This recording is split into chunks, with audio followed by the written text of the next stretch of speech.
బెల్లంకొండలో bumper offer 3,75,00,000 G+2 4 BHK villa కొనండి. నెలకు 1,00,000 rent guarantee. Terms and conditions apply. నమస్తే, నేను విజయ్. ప్రస్తుతం గోల్డ్ రేట్స్ ఆకాశాన్ని తాకుతున్నాయి. పెళ్లి అవసరాల కోసం, ఇతర శుభకార్యాల కోసం బంగారు కొనాలంటేనే ఇప్పుడు భయపడాల్సినటువంటి పరిస్థితి. ప్రస్తుతం ఇవాళ బంగారం ధర 1,64,000 రూపాయలు దాటింది. సో ఇదే విధంగా కొనసాగుతుందా, లేదంటే యుద్ధం కారణంగా ఇంకా కూడా బంగారం ధర పెరిగే అవకాశం ఉంది? తెలుసుకునే ప్రయత్నం చేద్దాం. మనతో పాటున్నారు బిజినెస్ అనలిస్ట్ చలపతిరావు గారు. సార్ నమస్తే. సార్, ఈ ప్రైస్ ఇదే విధంగా స్టేబుల్గా ఉంటుందా, లేదంటే మళ్ళీ డౌన్ఫాల్ అవుతుందా, లేదంటే పీక్ వెళ్తుందా? అంటే బంగారం ధర ఎప్పుడు కూడా 3 ఫ్యాక్టర్ల మీద ఉంటుందండి. ఒకటి డాలర్ ధర, అంటే డాలర్లో కొనాలి, ఇండియాలో తయారు కాదు.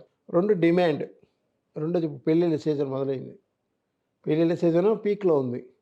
సో మే చివరి దాకా, మే 15వ తారీఖు దాకా ముహూర్తాలు. రోజుకు 1000 పెళ్ళిళ్ళు జరుగుతున్నాయి టౌన్లో. పెట్టుడు ముహూర్తాలు కావచ్చు, మామూలు ముహూర్తాలు కావచ్చు, ఏదో ఒకటి తూకం వేసిన ముహూర్తాలు కావచ్చు. మొత్తానికి రోజు 1000 పెళ్ళిళ్ళు జరుగుతున్నాయి టౌన్లో. అయితే మూడో ఫ్యాక్టరు జనాల యొక్క అవసరం. అంటే పెళ్లి కోసం కొనేవాళ్ళు కొంతమంది అయితే ఫ్యూచర్కి ఎత్తిపెట్టుకుందాం, ఇంకా పెరిగితే షార్ట్ టర్మ్, అంటే ఇప్పుడు 1,60,000 కొని రేపు 1,75,000 చేసినా అమ్మేద్దాం. ఇంకా పడిపోతే నష్టపోయేవాళ్ళు ఉంటారు. పడిపోయే అవకాశాలు ప్రస్తుతానికి అయితే కనపట్లేదు. ఎందువల్ల అంటారు? షార్ట్ రేంజ్, అంటే మనం ఇంకొక నెల దాకా చూస్తే, షార్ట్ రేంజ్ అంటే ఎకనామిక్స్లో ఒక నెల, ఈ 15వ తారీఖు నుంచి వచ్చే నెల 15 దాకా మనం తీసుకుంటే యుద్ధం ఆగే సూచనలు ఏం కనపట్లేదు.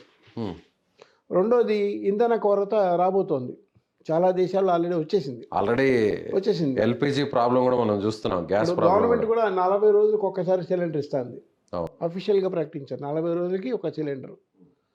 అది కాకుండా చాలా హోటల్స్కి పరిస్థితి ఏంటంటే, ఇడ్లీ చిన్న హోటల్లో, నేను చూసిన మోతీనగర్లో కూడా మా ఇంటి దగ్గర 30 రూపాయలకు 4 ఇడ్లీలు ఇచ్చేవాళ్ళు, రోడ్డు సైడ్ హోటల్.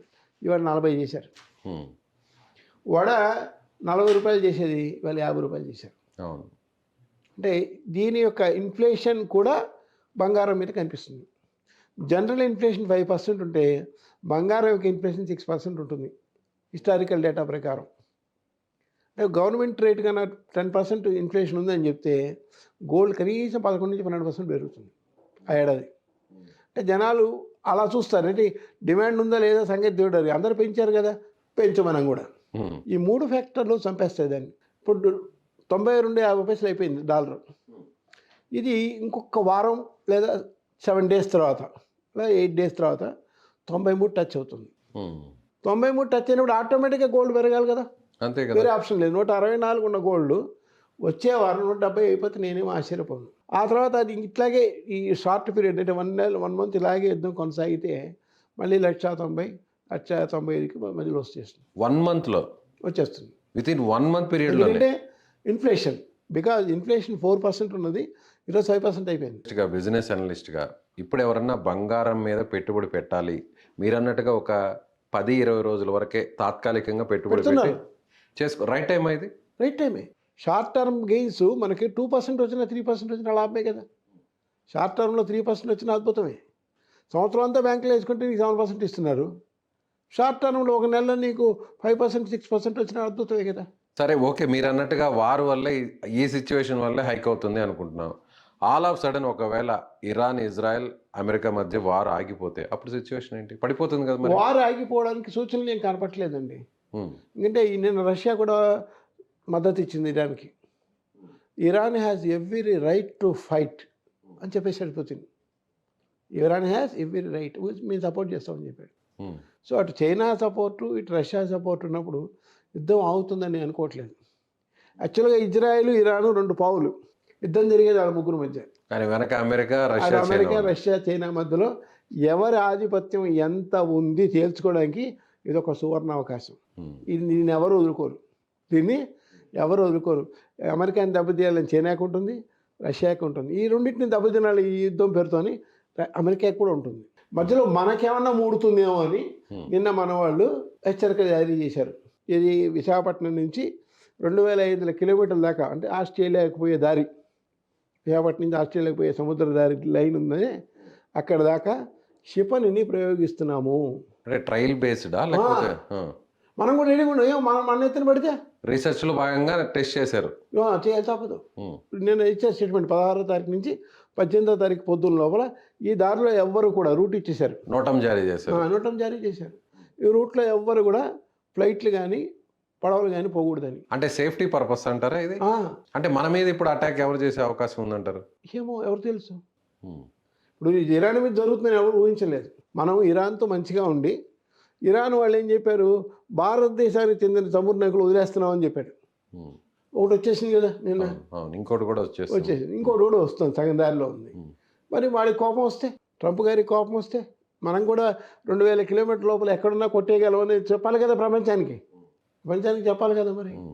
సో మా జోలికి వస్తే మేము కూడా తక్కువ కాదు అనేది చెప్పాలి. ఓకే. అందువల్ల శ్రీహరికోట కానీ లేదా విశాఖపట్నం కానీ లాంచింగ్ ప్యాడ్స్ కింద పెట్టుకున్నారు. అంటే ఎదురు తుంబా రాకెట్ కేంద్రం ఉండేది విక్రమ్ సారాభాయ్ గారు ఉన్నప్పుడు, వెస్ట్ సైడ్ బాంగబాయ్ దగ్గర అక్కడ ఉండేది. అది 500 కిలోమీటర్ రేంజే. ఆ తర్వాత సతీష్ ధావన్ గారు వచ్చి 500 కిలోమీటర్ రేంజ్లో మనం ఏం చేయలేము ఇందిరాగాంధీ గారు, మనం 1000 కిలోమీటర్లు కూడా రేపొద్దున కనుక్కుంటే ఒక సెంటర్ కావాలి కదా, మనకి శ్రీహరికోట బెస్ట్ లేదంటే విశాఖపట్నం బెస్ట్ అని. Visakhapatnam already manufacturing centre ships కాబట్టి ఇక్కడ పెడదాం అన్నారు. ఇక్కడ పెట్టారు, సేఫ్ ఐలాండ్, ఎవరు రాడు కదా, ఎవడొస్తుందో తెలిసిపోతుంది. ఓకే. మనం గోల్డ్ పరంగా చూసినట్లయితే ఇక వెండి ధరలు ఎలా ఉంటాయి? వెండికి పెద్దగా డిమాండ్ అయితే కనపట్లేదండి. వెండికి పెద్దగా డిమాండ్ కనపట్లేదు. వెండి కూడా ఈరోజు ఎంత ఉంది, గ్రాము 280 అయింది. ఓకే. 290 ఉంది, నిన్న 10 రూపాయలు తగ్గింది. సో గ్రాము 280 అయింది. ఇది పెద్దగా పెరగకపోవచ్చు, మహా అయితే 300 అయితే ఎక్కువ, మహా అయితే. ఎందుకంటే పెళ్ళిళ్ళలో వెండి వాడకం లేదు. పెళ్ళిళ్ళలో వెండి మా అమ్మాయికి వెండి పెట్టండి, మా అబ్బాయికి వెండి పెట్టండి వాడు అడగట్లేదు. ఓన్లీ టార్గెట్ బంగారమే. బంగారం తాలిబొట్టు అయితే ఖచ్చితంగా కట్టాలి కదా. తాలిబొట్టుతో పాటు మధ్యలో ఒక 2 సవర్లు 3 సవర్లు బంగారం తగ్గించాలి, పేదవాళ్ళు అయినా సరే తప్పదు. సో దానికి డిమాండ్, దీనికి లేదు. అది వచ్చిన సమస్య. అందువల్ల వెండి పెద్దగా పెరగదు, బంగారం మాత్రం పెరుగుతుంది, ప్లాటినం పెరుగుతుంది, కాపర్ కూడా అంత ఇంతో పెరుగుతుంది. అలాగే చలపతిరావు గారు ఎప్పుడు చూడని విధంగా, సో రీసెంట్గా కొన్ని సంవత్సరాల్లో లేనటువంటి డౌన్ఫాల్ మార్కెట్లో చూస్తే మనం నిన్న దాదాపు 2% పడిపోయింది. నిన్న బ్లడ్ షెడ్, రక్తపాతం. వాళ్ళు ఏమన్నారు, బాంబే వాళ్ళు బ్లడ్ షెడ్ అన్నారు. ఇదే హెడ్లైన్ బాంబే పేపర్స్లో. రక్తపాతం, రక్తం పారింది. ఒక్కసారిగా మార్కెట్ 2% పడిపోతే ఒక రోజు క్రాష్ అయిపోయింది. ఎంతమంది ఏడ్చుంటారో. మార్జిన్ ట్రేడింగ్ చేసిన వాళ్ళు, ఆప్షన్ ట్రేడింగ్ చేసిన వాళ్ళు ఉంటారు చూసారా, వాళ్ళ పని అవుట్. ఫ్యూచర్లో ఇంత అవుతుంది అని ముందుగా బుక్ చేసిన వాళ్ళు ఉంటారు నెల క్రితం, వాళ్ళందరూ అవుట్. మొత్తం అన్ని షేర్స్ పడిపోయాయి అంటారా? పెరగింది ఏంది, పడంది ఏంది, చాలా కొద్ది 150 షేర్లు అవుట్ ఆఫ్ 2200. ఈ 150 చిన్న చిన్న చిన్న షేర్లు ఏడు అట్లా. ఒక్క గోల్డ్ మీద ఇన్వెస్ట్ చేసిన వాళ్ళు మాత్రమే సేఫ్గా ఉన్నారు, సేఫ్గా ఉన్నారు. గోల్డ్ ఈటీఎఫ్లు బాగానే ఉన్నాయి. ఇప్పుడు పెట్టుకున్నాక నేను ఇందాక చెప్పినట్టు బాగానే ఉంటుంది. కానీ మార్కెట్ యొక్క పతనం గోల్డ్ని మరింత పెంచుతుంది. మార్కెట్లో డబ్బులు లేవు కదా ఇన్వెస్ట్ చేయడానికి, ఇక్కడ ఇన్వెస్ట్ చేద్దామని చేస్తారు. అయితే నా సలహా ఏంటంటే, this is the time to purchase in share market. ఇంత పడిపోయినప్పుడు కొంటే ఒక ఏడాది కళ్ళు మూసుకుంటే ఖచ్చితంగా షేర్లు పెరుగుతాయి. అంటే ఈ టైంలో కొనాలంటారా? టైంలోనే కొనాలి. నేను నిన్న కొన్నాను, గట్టిగా చెప్పాలంటే నేను నిన్న కొన్నాను. ఓకే. ఎందుకంటే పడిపోయినప్పుడు కొంటేనే లాభం, బైల్లో సెల్ హై, ఇదే కదా ఫార్ములా. లాభం రావాలంటే అదే ఫార్ములా. అంటే ఇంకా పడిపోతే ఒకవేళ మళ్ళీ కొనేది. ఇప్పుడు కానీ కొనుక్కోగలిగితే రేపటికి అదృష్టం కలిసి వస్తుంది. Right sir, thank you. So ఇది బిజినెస్ అనలిస్ట్ చలపతిరావు గారు చెప్తున్నట్టుగా, సో ఇప్పుడు బంగారు ధర అయితే మాత్రం ఇంకా కూడా మరింత పెరిగే అవకాశం ఉంది. ఎందుకంటే పశ్చిమాసియాలో యుద్ధం మరింత తీవ్రంగా మారుతుంది. సో అగ్రదేశాలు కూడా యుద్ధంలో పాల్గొనేటువంటి అవకాశాలు చాలా స్పష్టంగా కనిపిస్తున్నాయి. కాబట్టి సో బంగారం మీద పెట్టుబడి పెట్టాలన్నా, ముఖ్యంగా పెళ్లి అవసరాల కోసం కొనుగోలు చేసేటువంటి పరిస్థితులు కూడా ఎక్కువగా ఉండడంతో ఇంకా కూడా మార్కెట్లో ఈ ధర పెరిగే అవకాశం ఉంది. కాబట్టి ఖచ్చితంగా సేఫ్ జోన్లో ఇన్వెస్ట్మెంట్ చేసేవారికి ఈ టైం పర్ఫెక్ట్ అని ఆయన అంటున్నారు. Thank you so much.